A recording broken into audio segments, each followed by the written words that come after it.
Bapak, Ibu, Saudara-saudari terkasih, di dalam perjalanan hidup kita selama 1 minggu ini, banyak perbuatan kita sengaja maupun tidak sengaja yang telah mendukakan hati sesama, terlebih mendukakan hati Tuhan. Saat ini, kita diberikan kesempatan untuk mengakui dan menyesali dosa-dosa kita di hadapan Tuhan. Marilah kita berdoa dalam hati kita masing-masing.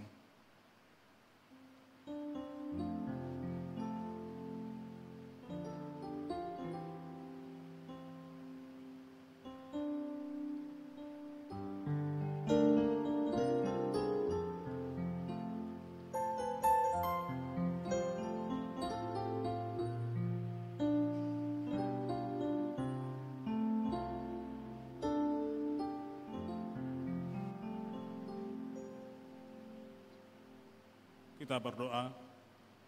Bapa kami yang surga, dalam nama Yesus Kristus Tuhan kami, Engkaulah Tuhan yang Maha Kuasa Khalik langit dan bumi, dan sumber segala kebenaran dan keadilan untuk menghakimi umat manusia. Kami datang bersembah sujud di hadapan-Mu untuk menyesali dosa dan pelanggaran kami terhadap hukum-Mu. Kami sering menuruti godaan iblis dan tabiat kami yang jahat. Sepantasnya lah kami menerima ganjaran sesuai dengan pelanggaran kami.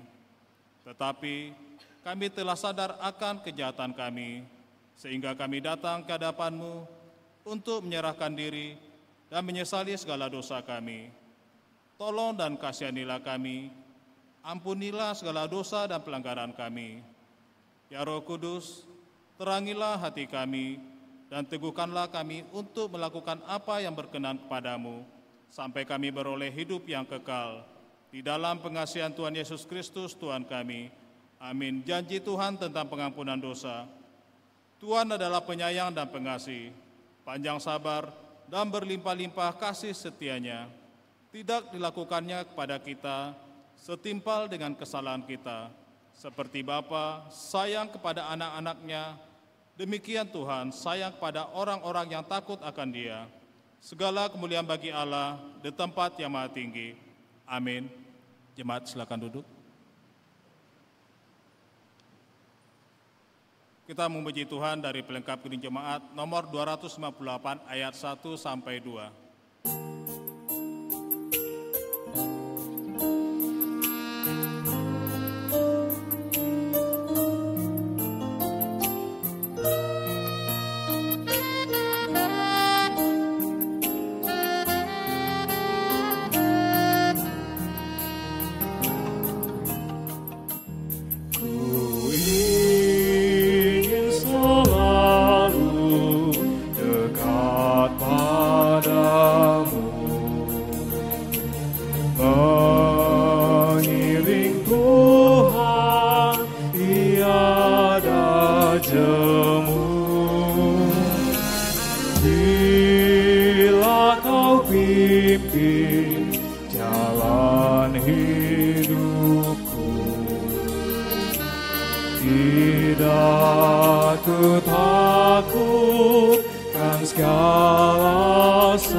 Susah sengsara ini ku derita,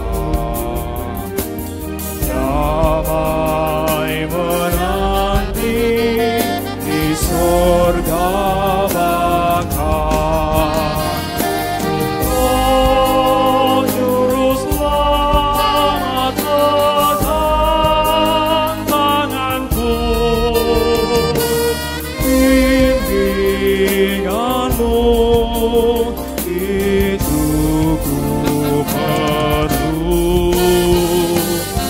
beri pertolongan, kuat kuasa-Mu, teruslah pegang tanganku.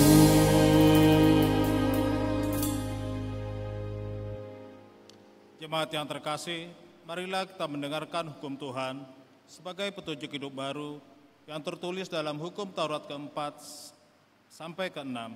Dan maksudnya, beginilah hukum Tuhan. Hukum ke-5, hormatilah ayah dan ibumu supaya lanjut umurmu di tanah yang diberikan Tuhan Allahmu kepadamu. Maksudnya adalah, kita harus hormat dan mengasihi Allah, sebab itu jangan memandang rendah orang tua kita, atau pemerintah, atau orang yang lebih tua dari diri kita. Jangan menimbulkan kemarahan dan kegelisahan hati, tetapi hendaklah kita bersikap sopan dan kasih kepada mereka, mengenal hati mereka, serta menolong mereka di masa tuanya, karena Allah menginginkan kita hidup dalam hubungan keluarga yang damai dan sejahtera. Hukum ke-6, jangan membunuh. Maksudnya adalah, kita harus hormat dan kasih kepada Allah, sebab itu, jangan mengancam dan menyakiti hati sesama manusia. Kita harus saling melindungi dan menolong dan bersikap baik terhadap sesama. Dan jalinlah persahabatan kasih terhadap tetangga, karena Allah menginginkan kita saling melindungi kehidupan sesama saudara. Demikianlah hukum Tuhan. Marilah kita bersama-sama memohon kekuatan dari Tuhan.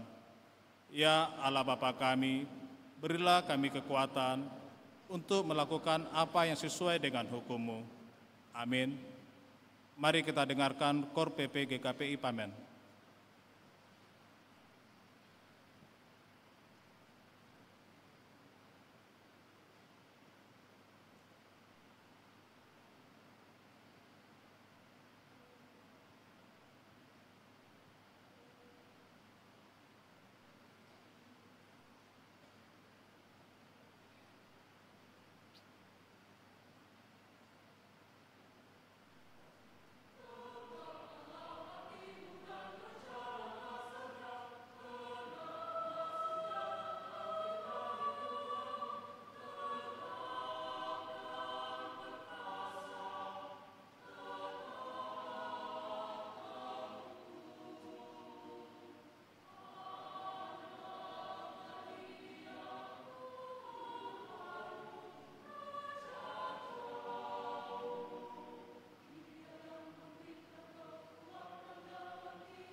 Kita memuji Tuhan dari Kidung Jemaat nomor 375 ayat 1.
kita bersaksi, mengikrarkan pengakuan iman kita bersama jemaat pada segala abad seluruh dunia.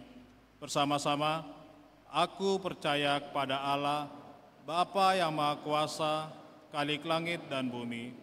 Aku percaya kepada Yesus Kristus, Anak-Nya yang tunggal Tuhan kita, yang dikandung daripada Roh Kudus, lahir dari anak darah Maria, yang menderita di bawah pemerintahan Pontius Pilatus, disalibkan, mati dan dikuburkan, turun ke dalam kerajaan maut, pada hari yang ketiga bangkit pula dari antara orang mati, naik ke surga, duduk sebelah kanan Allah, Bapa yang Maha Kuasa, dan akan datang dari sana untuk menghakimi orang yang hidup dan yang mati.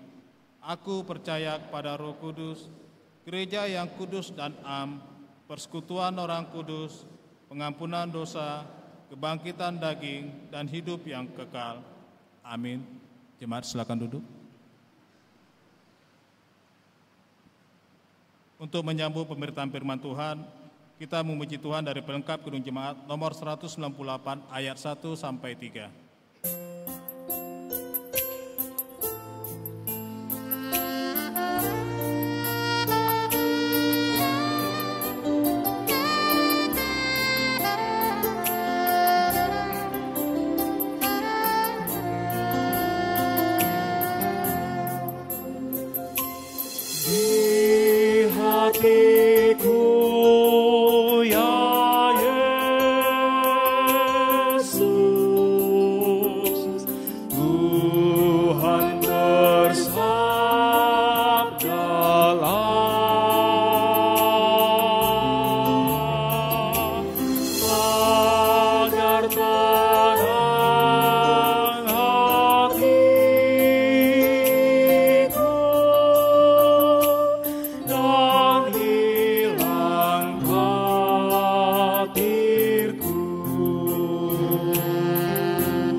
Kita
Damai sejahtera Allah yang melampaui segala akal, itulah kiranya yang memelihara hati dan pikiranmu di dalam Yesus Kristus Tuhan kita. Amin. Shalom. Bapak, Ibu, dan saudara-saudari yang terkasih di dalam Tuhan Yesus Kristus, saat ini kita akan mendengarkan firman Tuhan yang tertulis di dalam Yohanes pasal 21, dimulai dari ayat 15 sampai ayat yang ke-19, dengan satu tema, mengasihi dan mengikut Yesus dengan setia. Demikian firman Tuhan, mari kita dengarkan. Sesudah serapan, Yesus berkata kepada Simon Petrus, "Simon, anak Yohanes, apakah engkau mengasihi aku lebih daripada mereka ini?" Jawab Petrus kepadanya, "Benar Tuhan, engkau tahu bahwa aku mengasihi engkau." Kata Yesus kepadanya, "Gembalakanlah domba-dombaku." Kata Yesus pula kepadanya untuk kedua kalinya, "Simon, anak Yohanes, apakah engkau mengasihi aku?" Jawab Petrus kepadanya, "Benar Tuhan, engkau tahu bahwa aku mengasihi engkau." Kata Yesus kepadanya, "Gembalakanlah domba-dombaku." Kata Yesus kepadanya untuk ketiga kalinya, "Simon, anak Yohanes, apakah engkau mengasihi aku?" Maka sedihlah hati Petrus karena Yesus berkata untuk ketiga kalinya, "Apakah engkau mengasihi aku?" Dan ia berkata kepadanya, "Tuhan, engkau tahu segala sesuatu. Engkau tahu bahwa aku mengasihi engkau." Kata Yesus kepadanya, "Gembalakanlah domba-dombaku. Aku berkata kepadamu, sesungguhnya ketika engkau masih muda, engkau mengikat pinggangmu sendiri dan engkau berjalan kemana saja kau kehendaki. Tetapi jika engkau sudah menjadi tua, engkau akan mengulurkan tanganmu dan orang lain akan mengikat engkau dan membawa engkau ke tempat yang tidak kau kehendaki." Dan hal ini dikatakannya untuk menyatakan bagaimana Petrus akan mati dan memuliakan Allah. Sesudah mengatakan demikian, ia berkata kepada Petrus, "Ikutlah aku." Demikian firman Tuhan. Bapak, Ibu, saudara-saudari yang terkasih di dalam nama Tuhan Yesus Kristus, pasti kita sudah pernah mendengar bahkan menyanyikan yang dikatakan salah satu lagu, "Hidup ini adalah kesempatan." Tapi saat ini saya mengajak kita bahwa hidup ini adalah panggilan. Kalau tidak ada panggilan, tidak ada kesempatan. Maka ketika ada panggilan, di situ ada kesempatan. Maka hidup itu adalah panggilan dan kesempatan. Itu yang mau dikatakan kepada kita pada saat ini. Di dalam konteks iman Kristen, panggilan itu memiliki makna yang begitu dalam dan begitu hebat.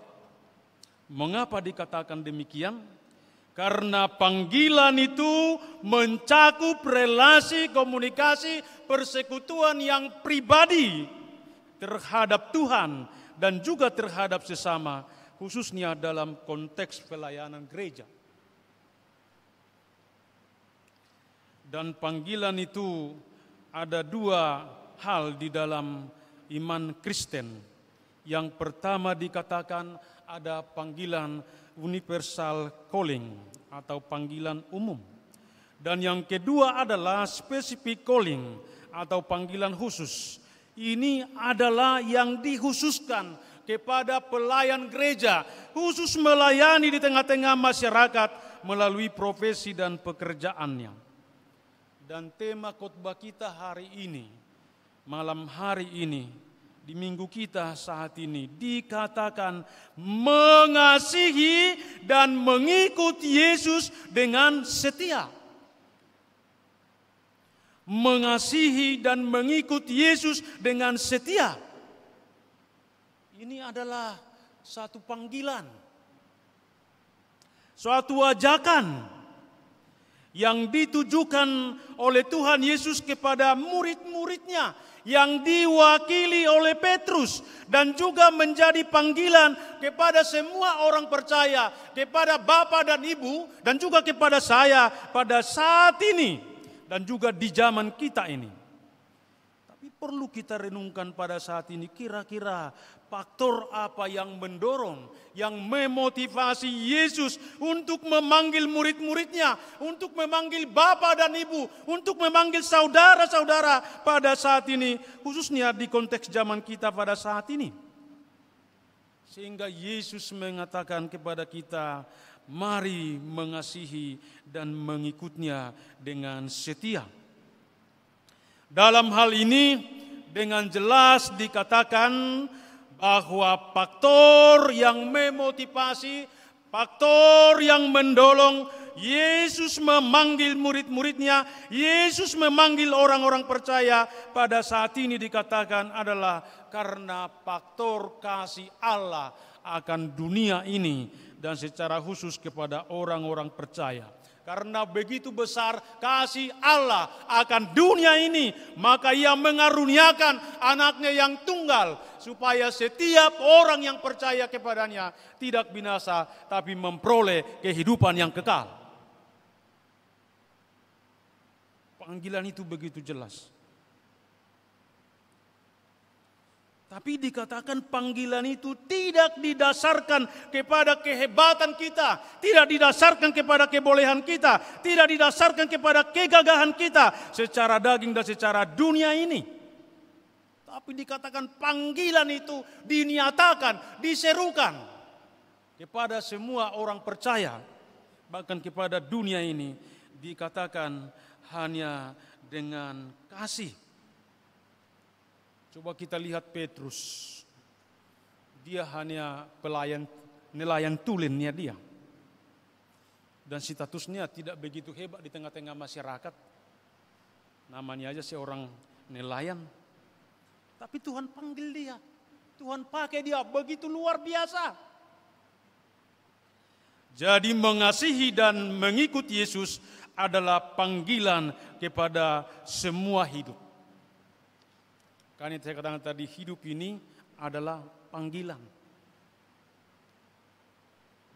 yang diaplikasikan melalui tugas kita, melalui pekerjaan kita, melalui jabatan kita, melalui usaha kita, melalui milik kita, melalui potensi kita, bahkan melalui keluarga kita, kita dipanggil.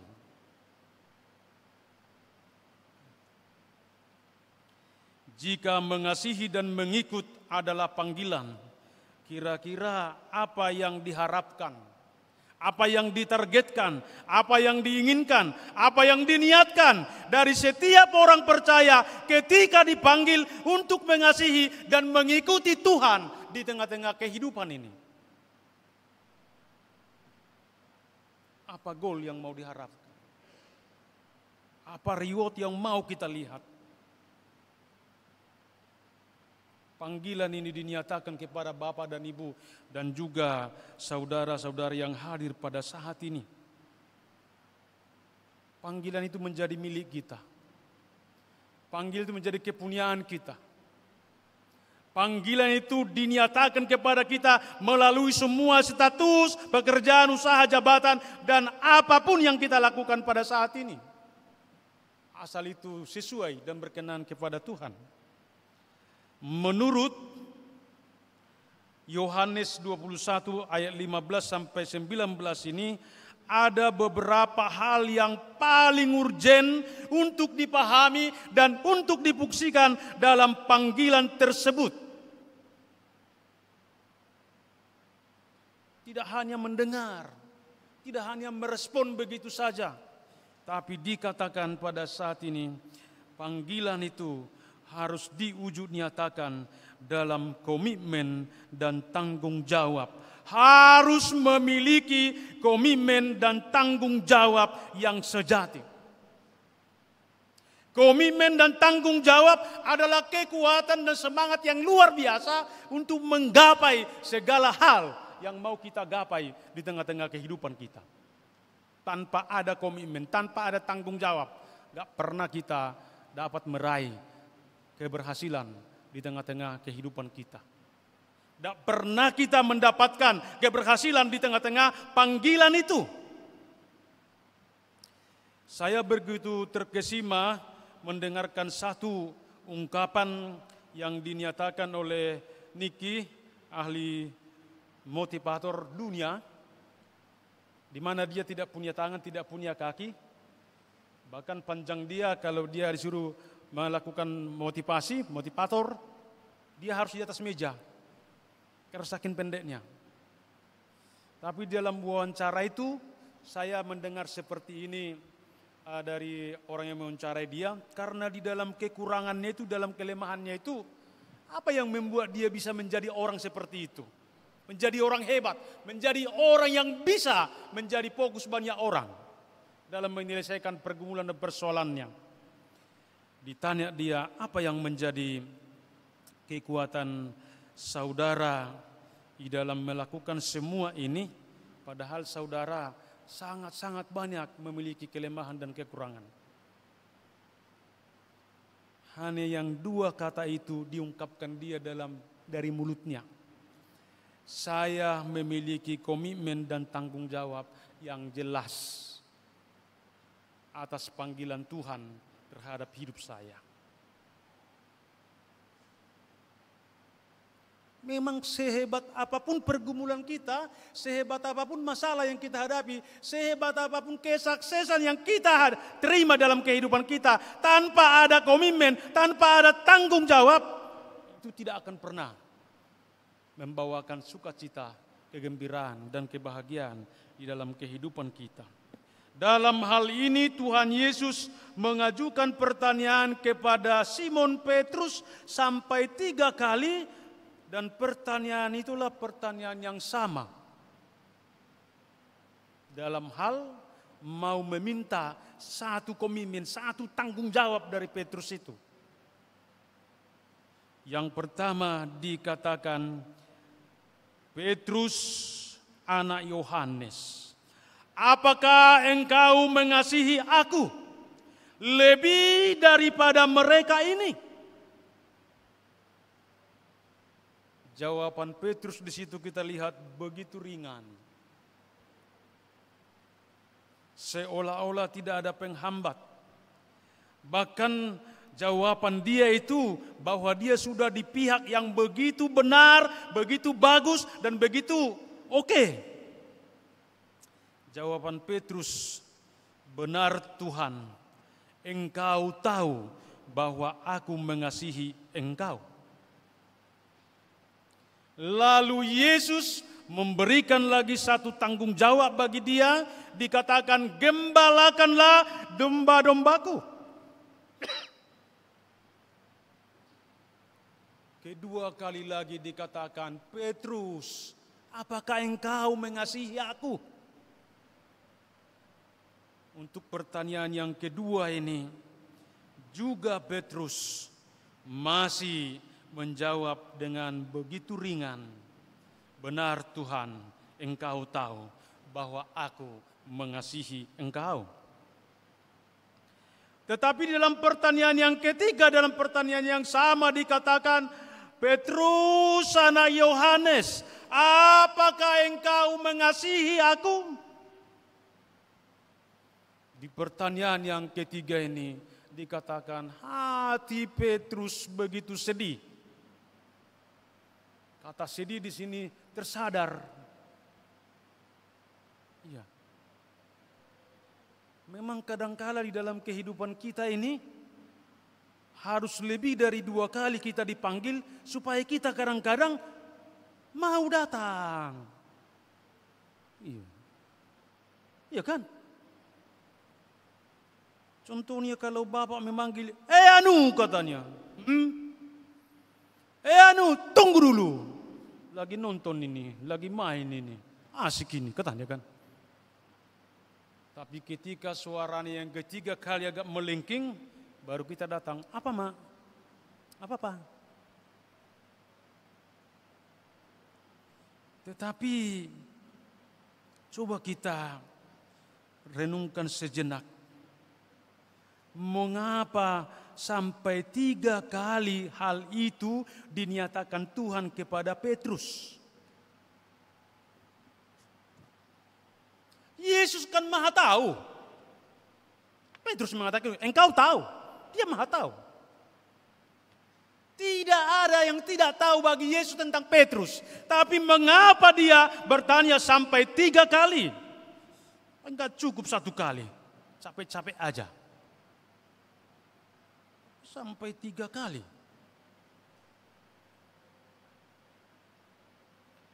Dalam hal ini, Yesus mau menuntut dari Petrus dalam panggilan itu, supaya dia memiliki komitmen dan tanggung jawab yang jelas terhadap panggilan itu. Mengapa? Karena Petrus ini adalah Petrus kadang-kadang yang aneh-aneh ini. Udah Yesus mengatakan, mau lagi dia membantah. Tidakkah dikatakan Yesus, Petrus, sebelum ayam 3 kali berkokok, engkau sudah menyangkal aku. Apa dikatakan Petrus? Enggaklah Tuhan. Apapun yang terjadi, saya mau ikut. Itu kata-kata dia itu. Apapun yang terjadi, saya siap di depan. Kayak sepanggaron lah dia. Tapi ketika dia berhadapan dengan masalah itu, berhadapan dengan penderitaan yang dalam Yesus, wah, komitmen dan tanggung jawab Petrus itu luntur, nggak fungsi. Makanya Yesus sampai 3 kali bertanya kepada dia, supaya ditinggalkan dia Petrus lama, tapi dia masuk kepada Petrus yang baru, yang sudah dipanggil Tuhan di dalam kuasa dan kemurahannya itu untuk menjadi kawan sekerjanya di tengah-tengah dunia ini. Dan kemudian ketika Petrus tersadar, dikatakan hatinya begitu sedih.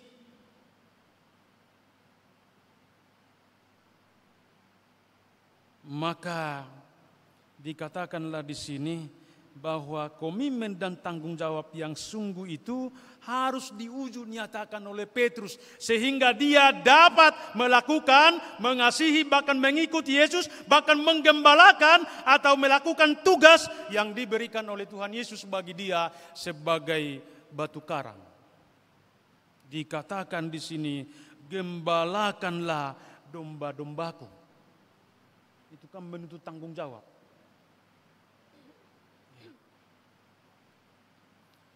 Tuhan Yesus menuntut dari Petrus dan juga dari kita pada saat ini ada tanggung jawab yang serius dalam panggilan itu. Karena itu sehebat apapun kamu, sebesar apapun jabatanmu, setinggi apapun jabatanmu, apapun panggilan yang sedang kau tekuni, kau jalani, kau lakoni sekarang ini, tanpa ada komitmen, tanpa ada tanggung jawab, dipastikan kita akan kecewa dan gagal dan tidak pernah meraih apapun di situ. Bahkan kita akan kehilangan nilai dan kehilangan harga yang sejatinya.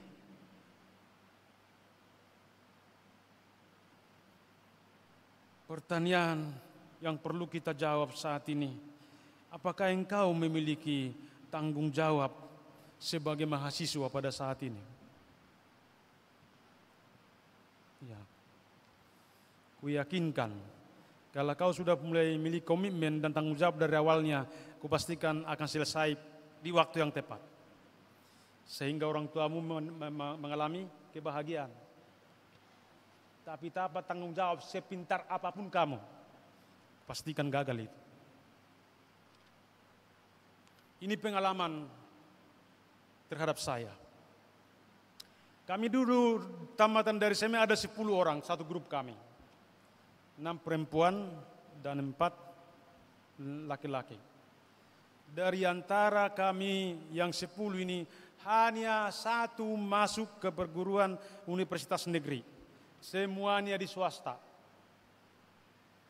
Dan hanya saya yang sekolah teologi. Dan kawan kami yang masuk ke universitas negeri ini, mulai dari kelas 1 SD sampai kelas 3 SMA, tetap juara 1, juara umum, juara 1, juara umum. Udah juara dalam pengetahuan, main gitar pintar kali. Nyanyi pintar kali. Semua dia pintar. Dan ketika dia masuk dari antara kami 10, ada harapan kami waktu itu. Dialah yang pertama menjadi harapan tumpuan kami lah, melihat ke depan bagaimana hidup ini. Semua kami bangga mendorong dia, memotivasi dia. Dan ketika dia masuk ke perguruan tinggi negeri itu, saya masuk ke STT. Dan 1 tahun kami kuliah, masih tetap ada hubungan kami yang baik. Tetapi sungguh tidak mengenakan mau masuk semester 3 dia sudah gagal. Kenapa? Bukan masalah nilai akademisnya yang bobrok, enggak. Tapi dia memakai panggilan itu di dalam kehidupan dia itu bukan hanya untuk belajar dalam arti secara akademis, tapi dia lalaplah itu bernyanyi, lalaplah itu di kedutuak, lalaplah itu di mana-mana. Akhirnya panggilan dia sebagai mahasiswa itu gagal. Dan mau masuk ke semester 3, dia pulang ke kampung sudah bawa anak, enggak bawa ijazah. Bawa anak loh. Dia melanggar hukum Tuhan. Di Alkitab kan dikatakan Tuhan memberkati mereka, lalu Tuhan berkata beranak cuculah. Kalau dia enggak beranak cucu dia baru diberkati. Kan terbalik dia, repot itu. Iya, mengapa tidak dimiliki tanggung jawab, tidak dimiliki komitmen dalam panggilannya itu sehingga dia gagal. Bukan soal ini enggak bagus, pintar dia. Makanya tadi di nyanyian kita, coba dulu kita baca nomor 9 nyanyian kita, 375 ayat 1. Saya mau ikut Yesus. Coba dulu kita baca bersama-sama. Semua kita membaca 1, 2, iya.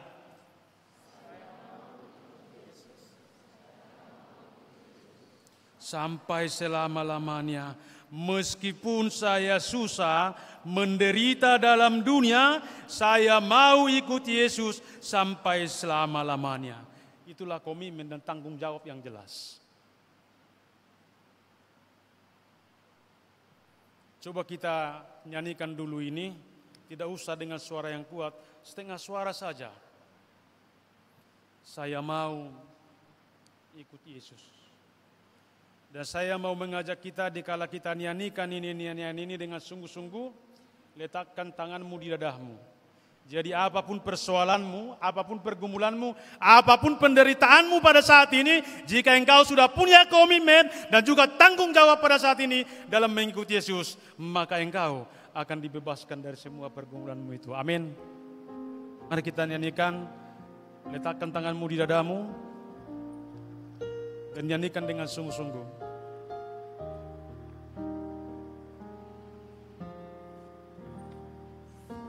Ya mau ikut Yesus,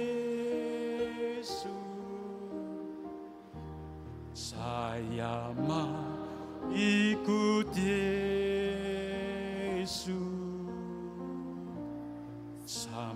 selama-lamanya. Meskipun saya susah, meskipun saya susah, menderita dalam dunia, saya mengikut Yesus sampai selama-lamanya. Mari yakinkan, apapun yang menjadi pergumulanmu, apapun yang menjadi persoalanmu, apapun yang menjadi penderitaanmu pada saat ini, apapun yang menjadi tantangan yang kau hadapi pada saat ini, tapi jika engkau memiliki komitmen dan tanggung jawab di dalam iman, dan mengasihi dan mengikut Yesus dengan sungguh, katakan itu. Biarpun kita susah tengah-tengah dunia ini, biarpun kita susah dalam menggapai berkat-berkat yang Tuhan nyatakan dalam kehidupan kita, tapi ketika komitmenmu dan tanggung jawabmu di dalam iman telah nyata, dikatakan pada saat ini, maka solusi akan Tuhan nyatakan bagi kita. Amin. Ya Tuhan, mari mengasihi Yesus, mari mengikut Dia di dalam komitmen dan tanggung jawab yang seutuhnya. Dan yang kedua dikatakan kepada kita pada saat ini, Bapak dan Ibu yang terkasih, di dalam nama Tuhan Yesus Kristus, mengikut dan mengasihi Tuhan itu tidak hanya tergantung di dalam komitmen dan tanggung jawab yang sejati, tapi pada saat ini kita harus memahami bahwa panggilan itu adalah kesempatan yang istimewa. Panggilan itu adalah kesempatan dan peluang yang istimewa. Makanya saya katakan tadi, hidup ini adalah panggilan. Panggilan itu adalah kesempatan. Kalau tidak ada panggilan, tidak ada kesempatan. Kalau tidak ada kesempatan, berarti tidak ada lagi waktu bagi kita untuk meraih, bahkan menikmati apa janji dan berkat Tuhan di tengah-tengah kehidupan kita. Hidup ini adalah kesempatan.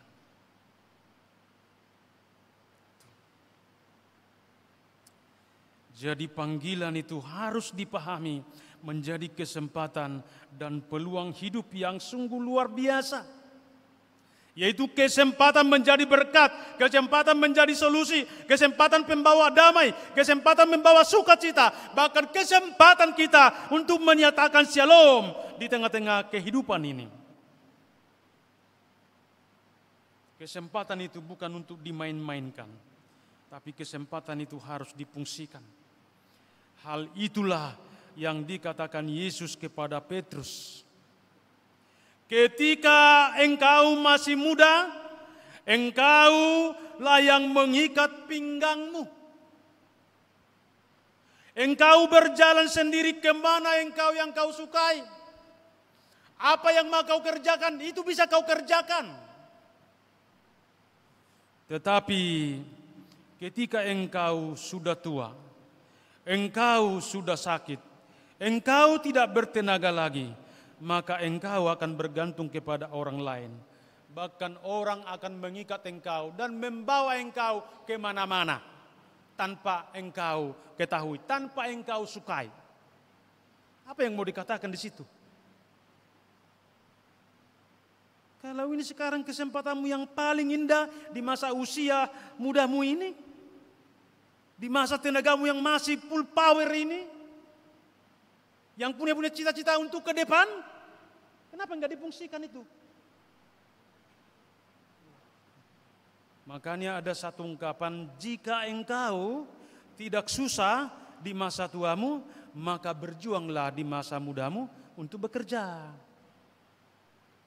Ini banyak orang sudah tua, enggak bisa apa-apa lagi. Maunya aku inilah bah, melayani, maunya inilah. Waktu muda, kau pakai. Waktu mudamu enggak kau fungsikan. Jadi panggilan itu adalah kesempatan. Kesempatan kita melihat masa depan. kesempatan kita meraih janji Tuhan, kesempatan kita menguju nyatakan impian dan harapanmu hari ini, esok, dan selama-lamanya. Itu yang kedua. Dan yang ketiga, dikatakan kepada kita, panggilan itu harus diuju nyatakan setia sampai akhir atau setia sampai mati. Itu panggilan itu.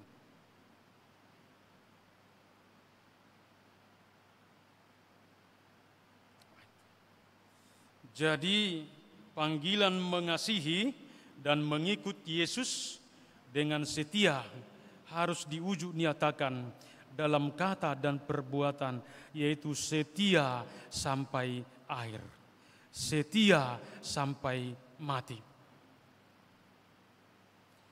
Kata-kata ini saya dengarkan pertama sekali di waktu tahun 1988.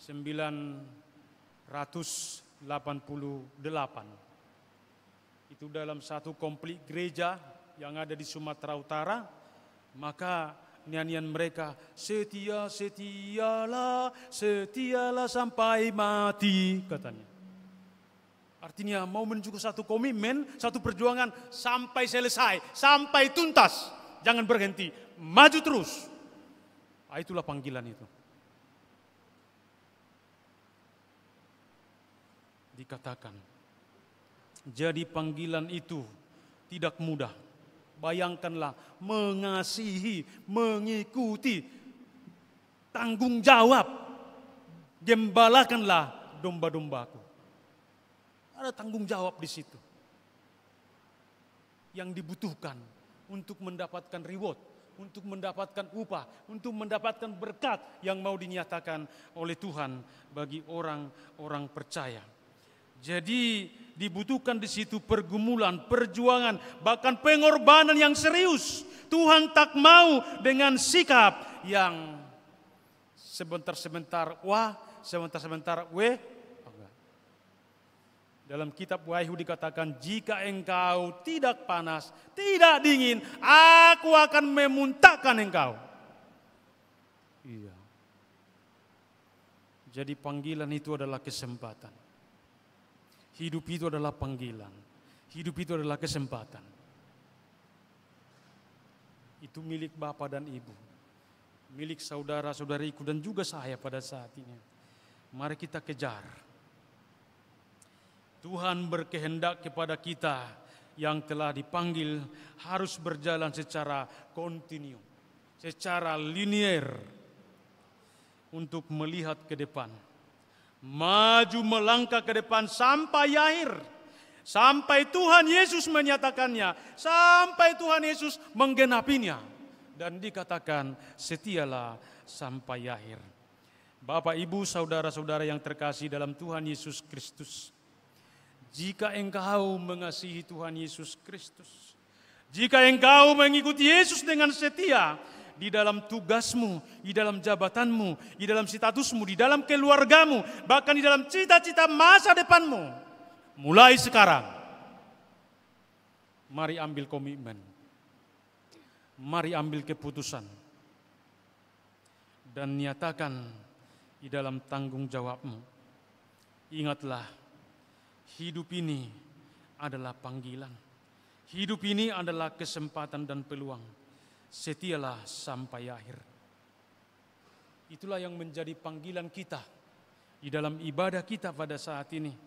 Sesuai dengan nama minggu kita yang disebut Misericordias Domini, yang artinya bumi penuh dengan kasih setia Tuhan. Tuhan memanggil kita pada saat ini. Baik kita sebagai pemuda-pemudi, sebagai orang tua, sebagai bapak, sebagai ibu, pada saat ini marilah kita menguju nyatakan kasih kepada Tuhan itu, mengikut Tuhan di dalam kehidupan kita, supaya semua bumi ini dapat mengalami kasih dan kemurahan Tuhan itu di tengah-tengah kehidupan ini. Biarlah Tuhan Yesus Kristus yang dipermuliakan dan diagungkan. Karena itu selamat mengasihi dan selamat mengikuti Yesus, dan setialah hari ini, esok sampai selama-lamanya. Amin. Mari kita berdoa. Sungguh kami bersyukur dan berterima kasih kepada Allah di dalam Yesus Kristus Tuhan dan Roh Kudus. Jika pada saat ini firman-Mu telah diperdengarkan di tengah-tengah umat-Mu Tuhan, dan firman-Mu Tuhan memanggil kami pada saat ini, biarlah kami Tuhan menguju nyatakan bahwa hidup ini adalah panggilan dan kesempatan yang Tuhan anugerahkan bagi kami di dalam Tuhan Yesus Kristus Tuhan. Biarlah firman-Mu Tuhan menjadi rema di dalam kehidupan kami, sehingga kami sungguh-sungguh Tuhan pada saat ini menjadi orang-orang yang beriman, orang-orang yang percaya, mampu mengambil satu komitmen dan tanggung jawab untuk meraih, bahkan mempertanggungjawabkan akan berkat kasih dan kemurahan Tuhan di tengah-tengah kehidupan ini.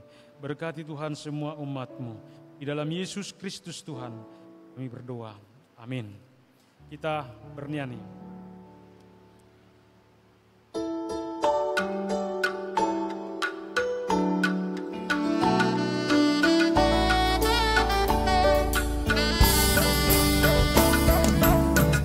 Ikuti kau saja Tuhan, jalan damai bagiku.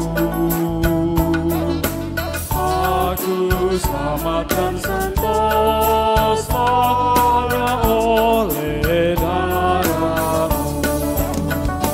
Aku ingin ikuti kau dan mengabdi padamu.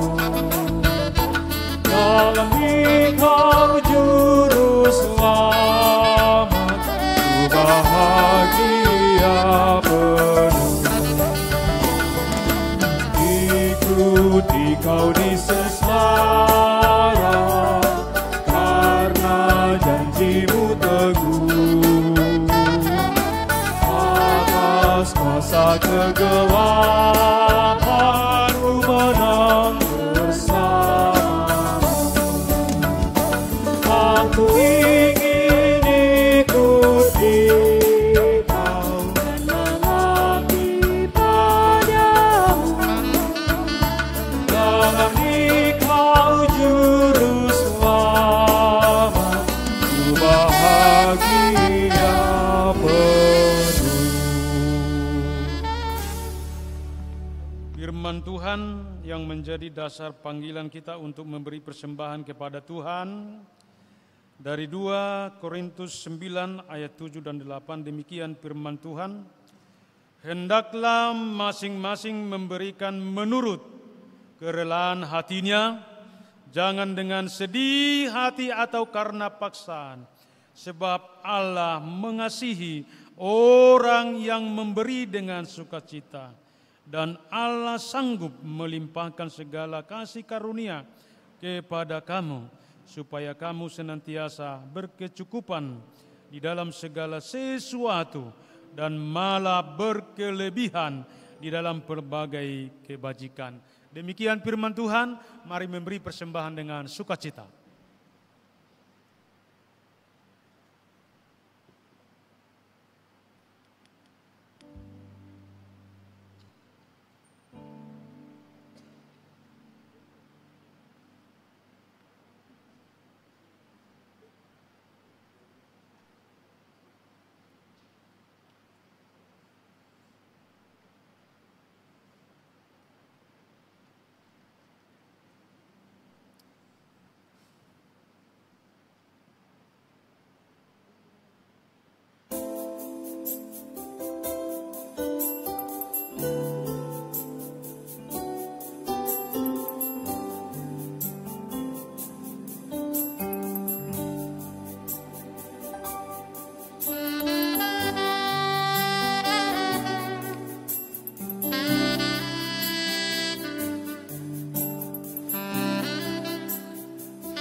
terkasih, mari bangkit berdiri.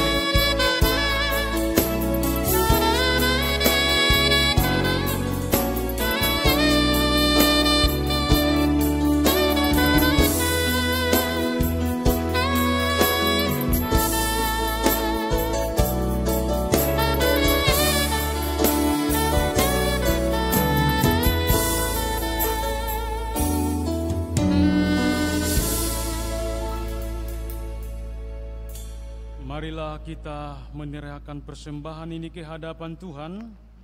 Marilah kita berdoa. Ya Allah Bapa kami yang ada di sorga, kami mengaku dengan setulus hati, Engkaulah sumber segala berkat dan karunia dalam hidup kami. Di sini kami mempersembahkan korban syukur kami kepadamu.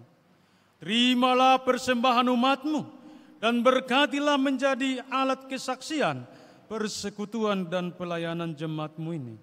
Jadikanlah hidup kami persembahan yang berkenan kepadamu, dan pakailah hidup kami untuk turut menghadirkan tanda-tanda kerajaan-Mu, kasih, keadilan, dan damai sejahtera di seluruh dunia ini. Bukalah hati kami oleh Roh Kudus-Mu, agar kami senantiasa mengucap syukur kepadamu. Di dalam nama Yesus Kristus Tuhan kami. Amin. Beri persembahan pada Tuhanku, sambil puji Yesus luruskan aku. Mari kawan-kawan bawa persembahan,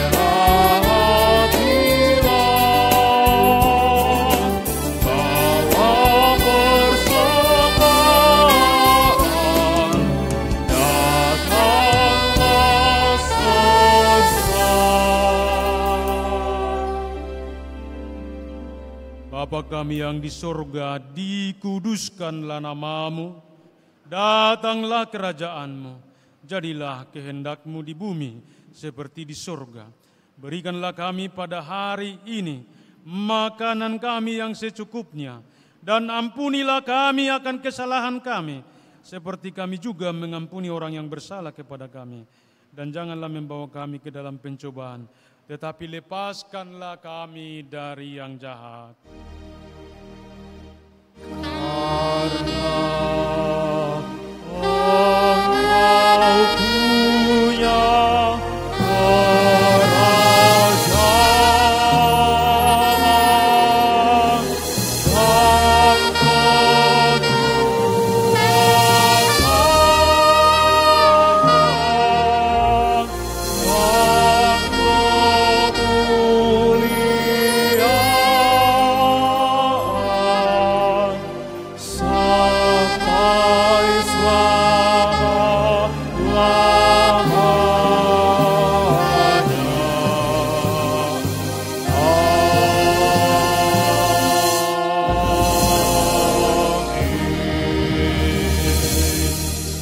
Pulanglah dengan damai sejahtera dan terima berkat dari Allah Bapa. Tuhan memberkati dan melindungi engkau. Tuhan menyinari engkau dengan wajah-Nya dan memberi engkau kasih karunia.